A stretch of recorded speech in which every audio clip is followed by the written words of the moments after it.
2023년 수능 수학 총평을 해보도록 하겠습니다. 이 강의는요, 앞으로 이제 수능을 볼 학생들을 위한 강의라고 생각하시면 좋겠습니다. 수능 볼 때 도움이 되는 내용들을 제가 설명을 좀 드리려고 하는 겁니다. 여기는요, 첫 번째 제가 난이도를 좀 설명을 드리고요. 두 번째, 실전에서의 풀이 방법. 그 다음에 세 번째, 평소 대비 방법. 그리고 자, 올해 이제 수능 문제를 좀 보면서 보충 설명을 더 하도록 하겠습니다. 첫 번째로요. 자, 이번 2023년의 수능의 난이도를 좀 보면요. 첫 번째 특징이 아주 쉬운 문제와 아주 어려운 문제는 줄였습니다. 그러니까 작년에 비해서 줄였다는 거죠. 줄였고요. 그 다음에 중간 문제 난이도는 자, 약간 올렸어요. 그리고 자, 계산은 비교적 간단하게 출제됐습니다. 그 전 수능에 비해서 계산 문제가 조금 간단해졌고요. 특히 이제 어려운 문제에서의 계산이 조금 편해졌습니다. 그 다음에 공통 과목 난이도는 올려졌고요. 선택 과목의 난이도는 좀 내렸습니다. 근데 난이도라는 거는 이게 매년 뭐 바뀔 수도 있는 거죠. 근데 뭐 보통 크게 바뀌지 않는다고 가정하고요. 확률적으로 볼 때도 작년에 수능하고 올해 수능이 좀 비슷할 확률이 높겠죠. 만약에 내년 수능을 본다면 2023년과 난이도가 비슷할 거라고 우리가 예측을 할 수 있어요. 그 확률이 가장 높다고 생각을 할 수 있습니다. 그러면 나중에 또 모의고사 이제 9월과 6월을 보겠죠. 자, 요 모의고사를 보면서 우리가 이제 다음에 수능의 난이도를 예측을 해볼 수가 있어요.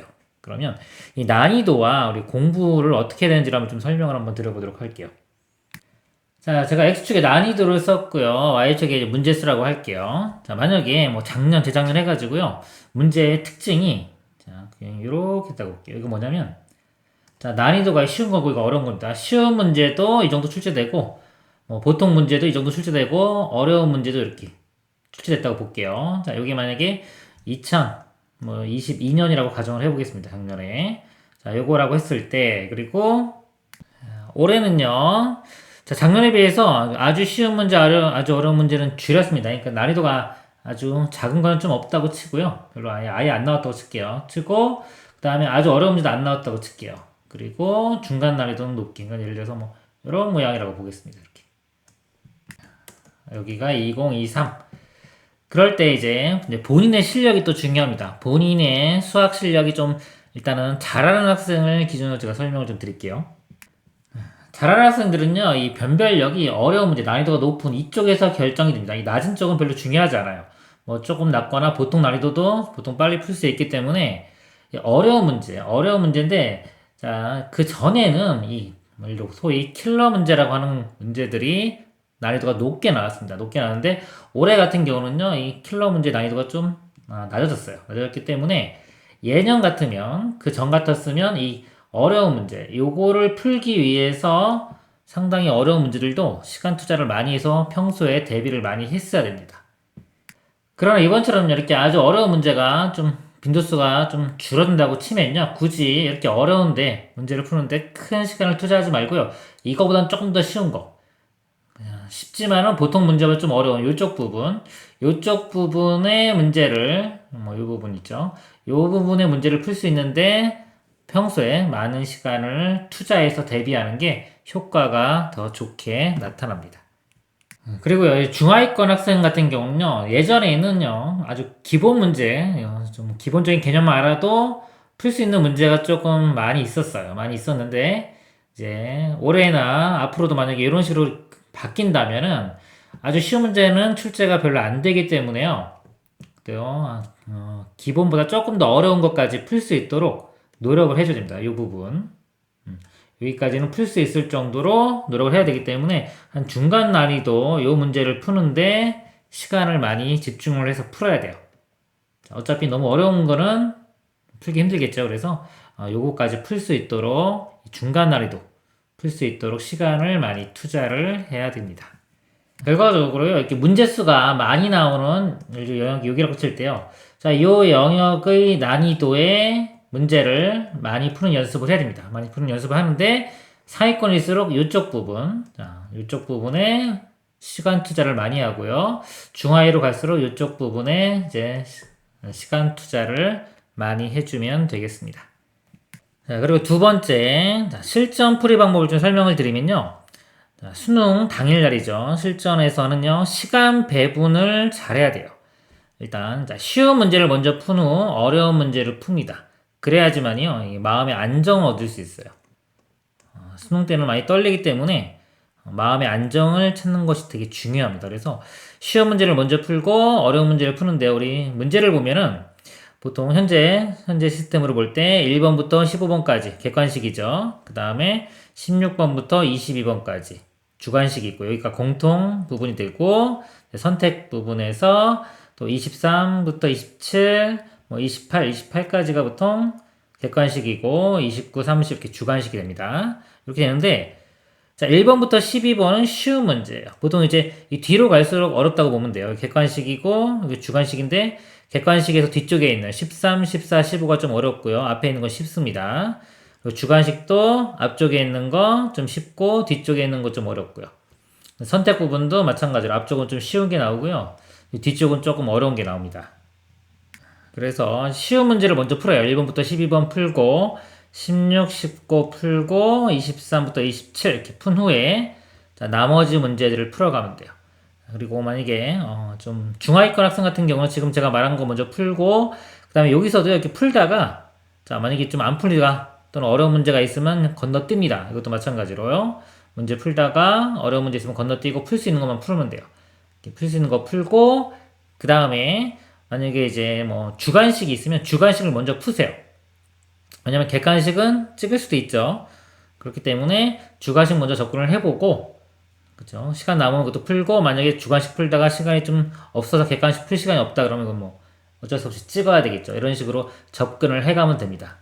그리고 만약에 상위권이라서 웬만한 것까지 다 풀 수 있다 그러면요, 쭉 풀어서 보통 이제 가장 어려운 것들, 뭐 15번, 보통 킬러 문제가 많이 있는 것들이 있죠. 이렇게 22번, 30번, 뭐 요거 3개 정도만 남기고 나머지를 먼저 푼 다음에 그 다음에 나머지 3개 이런 식으로 접근을 해가면 돼요.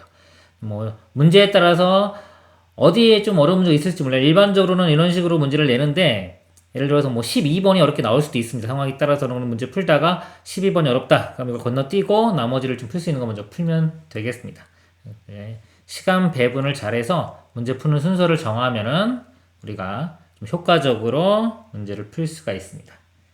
그리고요, 일반적으로 공부할 때와 시험 볼 때의 접근 방법은 다르다. 이거 뭐냐면요, 우리가 뭐 공부를 할 때와 일반적으로 공부할 때는 뭐 정확한 방법으로 풀려고 노력을 하죠, 많이. 근데 시험 볼 때는 일단은 시간이 좀 촉박하죠. 촉박할 수도 있고 어떻게든 풀어내야 되기 때문에 공부할 때와 좀 다르게 좀 예측을 하거나 추론을 하거나 또는 약간 좀 찍기를 동원을 해가지고 풀어야 될 때가 있어요. 특히 이제 어려운 문제 같은 거 풀 때. 예를 들어서 뭐 보기 중에서요, 뭐 기업 조건, 니은 조건, 디귿 조건을 만족하는 어떤 함수를 찾아라, 이런 문제가 됐을 때요, 이게 뭐 함수 문제라고 해서 3차 함수라고 할 때요, 자, 이 조건들을 이용해서 얘를 찾으라고 문제를 냈지만 뭐 조건 한번 읽은 다음에요, 잘 느낌이 안 오면은 일단은 여기를 그래프를 가정을 해보는 거예요. 이렇게 있을 때 여기가 접할 때가 어떤 특징이 있지 않을까라고 한번 예측을 하는 겁니다. 이거는 어떻게 보면 찍는 거죠. 찍고 나서 요거를 토대로 이 조건들이 맞는지를 거꾸로 확인을 하는 거예요. 그래서 이 조건들이 다 맞다면 자, 얘가 답이 될 확률이 높겠죠. 그래서 이런 식으로 이제 접근해서 풀 수도 있어요. 그리고 도형 문제다, 뭐 삼각형이다. 근데 뭐 본인이 알고 있는 정보로는 이게 어떤 삼각형인지 모르는데, 예를 들어서 뭐 그것도 이등변 삼각형이라고 만약에 가정을 해요. 또는 뭐 정삼각형이다. 또는 각이 있는데 뭐 이쪽 각과 이쪽 각이 뭐 같다, 이런 가정을 통해 가지고 또 보기를 확인하는 거예요.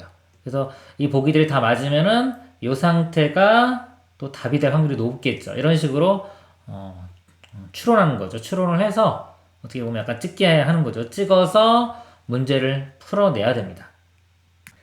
자, 그리고 세 번째, 이제 평소의 대비 방법, 평소에 이제 공부하는 방법이 되겠죠. 최근에 자주 출제되는 문제 유형을 확실하게 공부해두기.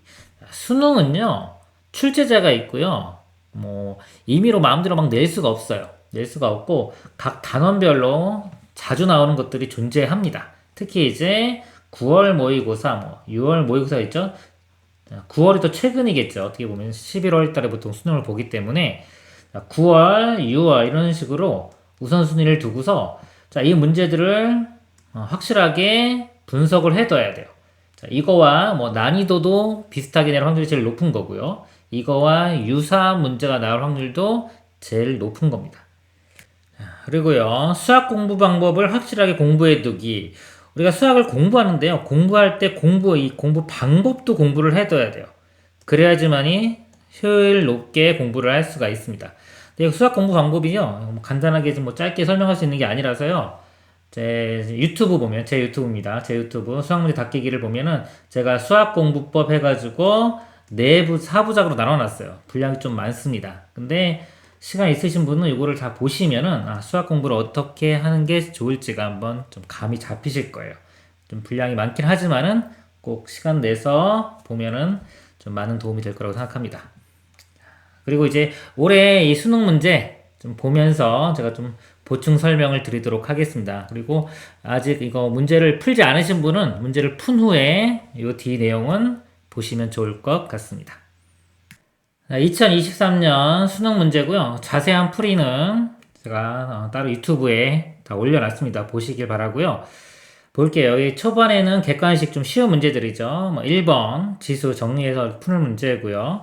자, 2번 극한이죠. 무한대분의 무한대 형태 x로 나눠서 푸는 문제. 3번은 일반적인 등비수열입니다. a와 r값 구해서 우리 푸는 문제. 미지수 2개니까 식 2개. 연립방정식 풀면 됩니다. 그리고 함수에 대해서 요거는 미분하면 되겠죠. 곱의 미분 이용해서 미분한 다음에 정보 집어넣어서 푸는 문제가 되겠습니다. 자, 5번 문제는요. 요거 이용해서 간단히 하는 거 되겠죠. 간단히 하면 사인으로 바뀌는 문제가 되겠죠. 이거 이용해서 간단하게 구한 기본적인 삼각함수 문제가 될 거고요. 이런 것들은 자주 나와요. 그렇죠? 기본 문제들은 다 자주 나오는 형태입니다. 6번 같은 경우 3차 함수야. 3차 그래프 개형 대략 알고 있으면 이거 예측해가지고 뭐 극대 극소이다. A, B 값 구하라. 미분해서 0 되는 지점 찾아서 구하는 문제가 되겠습니다. 7번은요. 자, 시그마가 있고요. 이게 수열의 합인데 수열의 합은 이 공식을 쓸 수 있는 게 있고요. 뭐 시그마 K, K제곱 이런 거 공식 쓸 수 있죠. 그리고 뭐 공식 못 쓰는 것들이 있어요. 공식 못 쓰는 것들의 특징은 그냥 이걸 변형시킨 다음에 쭉 나열하면 다 지워지는 형태입니다. 요거 유형이 이거 일단 유리화 시킨 다음에 분모를 유리화시킨 다음에 1부터 15까지 집어넣으면 다 지워지는 형태. 이것도 자주 나오는 문제의 유형이 되겠습니다. 여기까지는 뭐 다 현재까지 다 3점이죠. 빨리빨리 풀 수 있는 문제가 되겠습니다. 8번은요. 접선인데요. 우리 접선 유형이 크게 접점이 주어지는 경우가 있고 기울기가 있고 외부의 점이 있는데 이거는 이제 외부의 점이 주어진 경우에 접선을 구하는 문제가 됩니다. 그것도 일반적인 문제가 될 거고요. 9번은 탄젠트 함수예요. 탄젠트 함수인데 뭐 마이너스 붙었긴 했지만 이 탄젠트 함수 그려서 그래프 그려서 이 범위에서 최대 최소 이용해서 구하는 문제. 이것도 뭐 기본 문제가 될 거고요. 그 다음에 이제 10번은 여기서 보면 이제 A와 B가 넓이 같다 그랬어요. 넓이 같을 때는 이 넓이를 각각 구하는 게 아니라 이렇게 교차되면 0부터 2까지 이거를 두 함수를 뺀 다음에 적분을 해주면 값이 0이 되겠죠. 즉 이쪽과 이쪽이 부호가 반대가 되기 때문에 적분 결과는 0이 된다. 0부터 2까지 한 번에 적분을 해서 푸는 그런 유형이 됩니다. 이것도 기본 문제죠. 모두 문제집에 다 있는 그런 문제가 되겠습니다. 11번은요, 요 변의 길이들이 이렇게 주어졌고요. 요 각이 같다고 했어요. 그러니까 원에서 특징이죠. 원에서 이 각이 같으면 이게 원주각. 원주각이면 호의 길이 같고, 그러면 현의 길이도 같다. 그러니까 원의 성질을 이용하고요. 반지름을 구하라고 했어요. 원에서 반지름은 보통 사인 법칙이 상관있죠. 머릿속에 사인 법칙 같이 들어가야 되고요. 그 다음에 삼각형에서 우리의 이 6요소, 즉 변색의 각 3개가 있는데 그걸 결정할 때는 항상 사인 법칙과 코사인 법칙을 이용한다. 자, 이거 이용해서 또 푸는 문제가 되겠습니다. 자, 이것까지는 이제 뭐 일반적으로 접근해가는 다 방법이고요. 12번 보면요. 12번이 이제 함수가 나오는데 여기가 좀 어려울 수도 있어요. 여기까지는 보통 일반적인 학생은 풀 수 있을 것 같은데 여기부터는 조금 복잡해지죠. 그러면은 만약에 자기 실력이 예를 들어서 뭐 중하위권 이다 그러면은 여기 좀 어려우면 12번부터는 건너뜁니다. 건너뛰고 저쪽에 이제 16번부터 다시 또 주관식 쉬운 게 시작하죠. 그걸 풀고 나서 나중에 다시 와서 이 문제부터 풀면 되겠습니다. 그리고 좀 이제 상위권 학생 같은 경우는요, 이거 좀 풀만하면 풀고 넘어가면 좋겠죠. 그 절대값 있는 함수가 자주 나오고 있어요. 이게 지금 이제 약간 트렌드가 되겠죠. 절대값 있는 함수. 그래서 요거 함수의 절대값에 있는 거 있고요. 그러면 어떤 함수가 있을 때 아랫부분 이렇게 접어 올려서 이렇게 푸는 문제. 자, 이런 게 있을 수 있고, 그 다음에 요 방정식도 있어요. 이렇게. 이 절대값 있는 게 K다 그러면요. 요 그래프가 절대값이 풀어지면서 요 플러스 마이너스 K에서 자, 요 그래프와 플러스 마이너스 K 그래프를 그려서 하는 방법. 이것도 자주 나오고 있고요. 그리고 여기도 절대값이 있으면 이 fx가 풀어지면서 이땐 두 가지가 나옵니다. 이거 플러스인 경우와 마이너스인 경우 이렇게. 그러니까 이게 될 수도 있고 또는 이게 될 수도 있는 거예요. 둘 다 되는 게 아니라 함수기 때문에 자, 이런 경우 선택을 하는 경우. 그래서 이 문제는 요 모양이거나 요 모양 둘 중에 하나 선택하는 겁니다. 선택하는 문제가 될 거고요. 자, 이런 것도 이제 모의고사를 통해서 접해봤으면 좀 쉽게 접근을 해갈 수 있고요. 만약 모의고사를 못 풀어봤으면 이런 문제는 좀 풀기 힘들 수도 있어요. 접근해가는 게. 그리고 새롭게 뭐 gx를 정의 내리고 2에서 최소값을 구하라 그랬어요. 자, 함수의 최대 최소. 그러면 이걸 미분해야 되겠다는 생각을 해야 돼요. 미분해서 이걸 이용을 해서 이 f의 특징을 찾아내는 그런 문제가 되겠습니다. 자, 그리고 13번은요, 우리가 지수에서요, 이 정수가 되는 조건이 있어요. 만약에 밑이, 예를 3으로 해볼게요. 밑이 제곱수가 아닌 경우입니다. 제곱수가 아닌 경우, 요 위치에, 자, 요 위치에 0 또는 자연수가 와야지만이 이 결과가 우리가 자연수가 돼요. 자연수.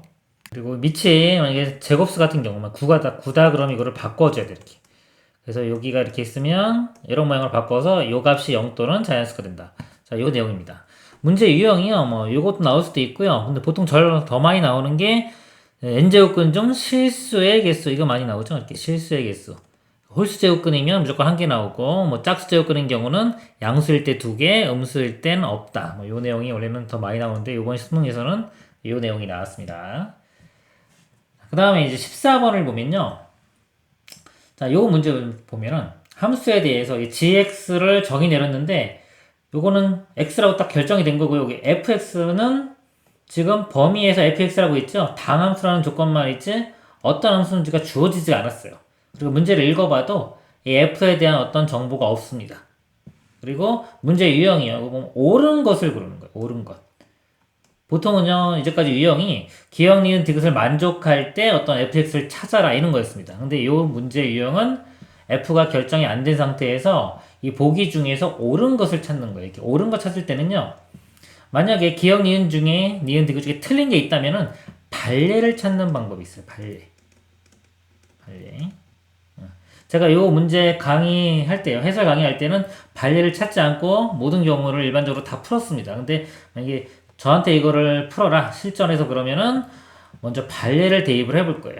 지금 이 결과적으로 볼 땐 기억은 맞고 니은 디귿 틀렸는데요. 요거 니은 디귿 틀린 발레를 좀 간단한 발레를 찾아가지고 니은 디귿이 틀린 거를 확인하는 게 시간이 훨씬 더 적게 걸릴 수가 있어요. 그러니까 이런 식으로 접근해 가서 풀 수도 있습니다. 다음 문제 보겠습니다. 15번이요. 자, 보통 난이도가 있는 문제가 나오는데요. 자, 이번 수능에서는 좀 쉬운 문제가 나왔습니다. 이거 보면은 A9의 최대 최소를 구하라고 했고요. 이렇게 7이 주어졌어요. 이것부터 출발을 해서 9를 구하면 되죠. 차이가 별로 안 나죠. 그래서 이 조건을 이용을 해서 어떤 게 뭐 가정과 분리를 통해 가지고 A7부터 시작해서 A9를 찾아 나가는 방법입니다. 3이 배수냐 아니냐 이게 중요하기 때문에 이걸 기준으로 나누어서 보면 돼요. 그리고 AN 플러스 2가 그 전에 두 항하고 상관이 있고 여기는 하나하고 상관이 있죠. 이런 것들을 모든 경우를 좀 생각해서 구해가면은 그렇게 어렵지 않게 풀 수 있는 문제가 되겠습니다. 네, 16번 이제 객관식 또 쉬운 문제가 되겠죠. 일반적인 로그 방정식 그리고 밑을 같게 한 다음에 비교하는 문제가 될 거고요. 그 다음에 이제 미분한 값이 주어졌을 때 적분해가지고 대입해서 적분상수 구해서 하는 일반적인 문제가 되겠습니다. 다음 문제 보겠습니다. 18번은요, 이거 시그마 성질을 이용하면 바로 이렇게 분배해서 풀 수 있는 문제가 되고요. 19번, 방정식의 뭐 실근의 개수를 묻는 문제죠. 방정식의 실근의 개수는 우리가 함수를 이용합니다. 등호를 기준으로 두 개 나눈 다음에 각자의 그래프를 그려서 교점을 가지고 그래프 우리 근의 개수를 구하는 문제. 보통 미지수 k 있으면 k만 한쪽이 남기고 나머지 한 다음에 이 그래프를 그리고 이건 상수함수가 되겠죠. 그래서 교점 개수 분석해서 구하는 문제. 이것도 기본 문제입니다. 다음에 20번. 자, 20번 뭐 속도죠. 속도 주어지고 각도 주어지고 그럴 때 0.3까지 p가 움직인 거리. 움직인 거리는 속력을 구해야 되겠죠. 즉 이 속도의 절대값 씌워서 이렇게 적분해주면 움직인 거리가 됩니다. 그리고 뭐 가속도 주어지면 적분해주면 속도가 되겠죠. 다음 문제 보겠습니다. 21번은요. 함수의 절대값 있는 함수죠. 이거 자주 나오는 형태입니다. 절대값 있는 함수고 방정식 fx는 t의 뭐 서로 다른 실근의 개수에 관해서 묻고 있는 거죠. 그래서 이거를 이렇게 t 이런 식으로 또는 이거 t 하면은 이 절대값 있는 함수를 그려도 되지만 좀 편한 거는 그냥 절대값 없을 때 요거가 플러스 마이너스 t 해서 이 그래프 하나 그리고 플러스 마이너스 t를 그려서 접근을 해가면 좀 쉽게 우리가 그래프를 이해할 수가 있습니다. 그래서 푸는 문제가 될 거고요. 자, 이것도 이제 뭐 자주 나오는 형태예요. 이런 유형은. 그 다음에 자 22번. 자 22번이요. 이 문제가 조금 이제 새로운 문제라고 볼 수 있어요. 보통 때 뭐 접해보지 않은 그런 문제인데요. 요거는 22번 좀 제일 어려운 문제 유형 중에 하나가 되겠죠. 그래서 좀 쉬운 문제를 먼저 풀고 앞에 있는 쉬운 문제를 먼저 풀고 나서 마지막에 푸는 게 좋겠죠. 그리고 문제는요, 이거 이렇게 넘기고 나누면은 평균 변화로 상관이 있다. 그 평균 변화, 평균 기울기와 얘와의 관계를 우리가 이용을 하고요. 그 다음에 gx의 최소값이라고 했기 때문에 자, gx가 어떻게 바뀌는지를 봐야 돼요. 바뀌면서 이 최소값 정보를 이용을 해서 우리가 이 f를 찾는 그런 문제가 되겠습니다. 다음 문제 보겠습니다. 자, 확률과 통계에서의 선택 부분입니다. 앞에 문제들은 쉽고요. 지금 이제 29, 30이 조금 어려울 수 있는데요. 자, 29번 문제 보면은요, 뭐 짝수일 때 뭐 구하는 확률, 뭐 조건부 확률입니다. 그래서 요즘에 좀 어려운 문제 유형 중에서요, 이 조건부 확률이 나오는 경향이 있어요. 그래서 조건부 확률 상위권 학생들은 잘할 수 있도록 연습을 해둬야 되고요.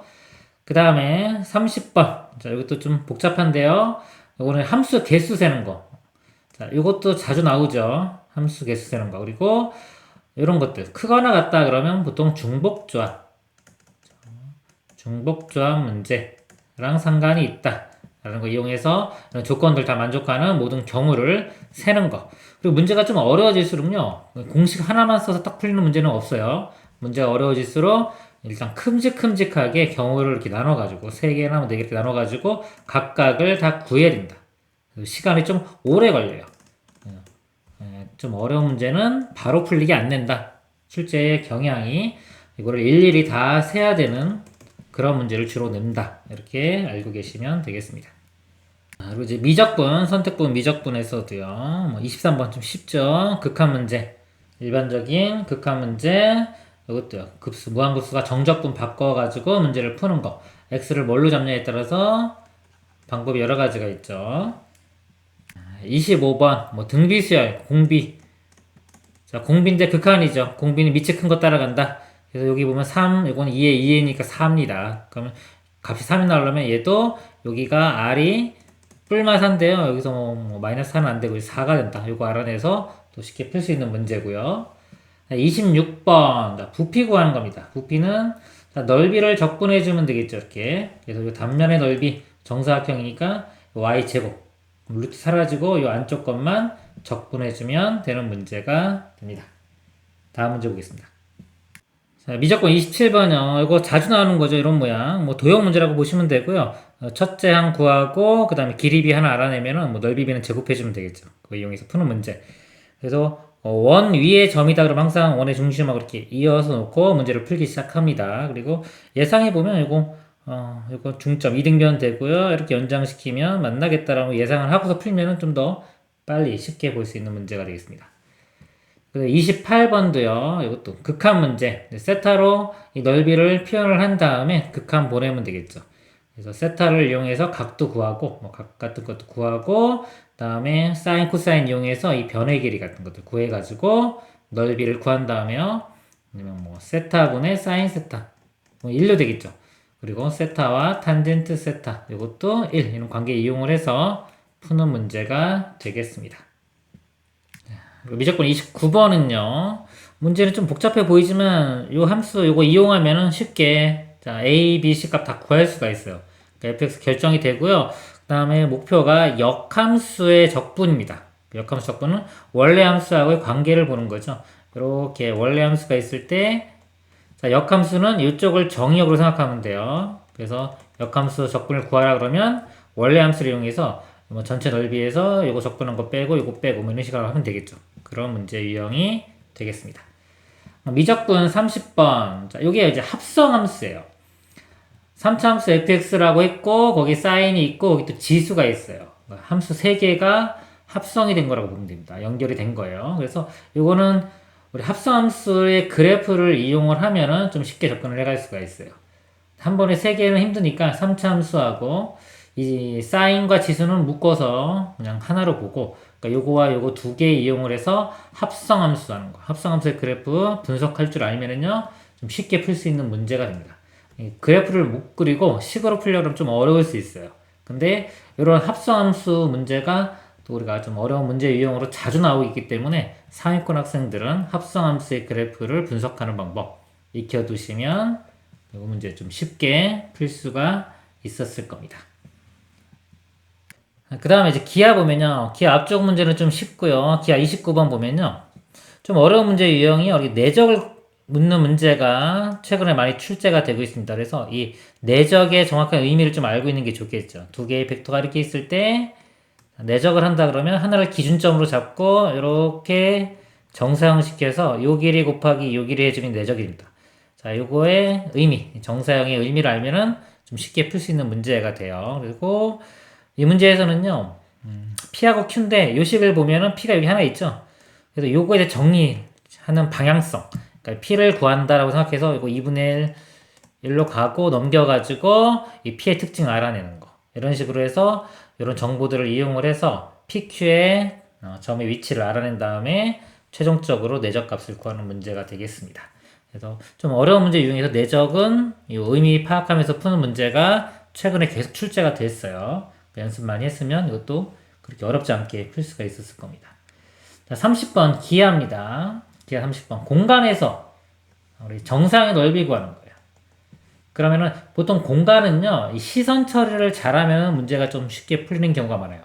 어디서 바라보냐에 따라서 이렇게 쉽게 풀리는 그런 모양이 있습니다. 그걸 시선 처리를 잘해서 푸는 게 있고요. 이 문제는 시선 처리보다도 정사형이에요. 정사형.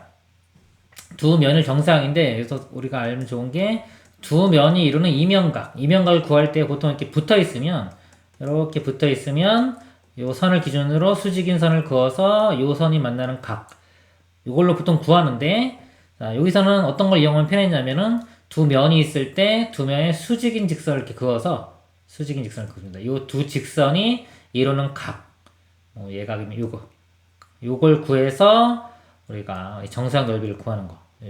요걸 이용하면 좀 쉽게 풀 수 있는 그런 문제가 되겠습니다. 지금까지 문제 같이 봤는데요. 이상으로 수능 2023년도 수능 문제 분석 마치도록 하겠습니다.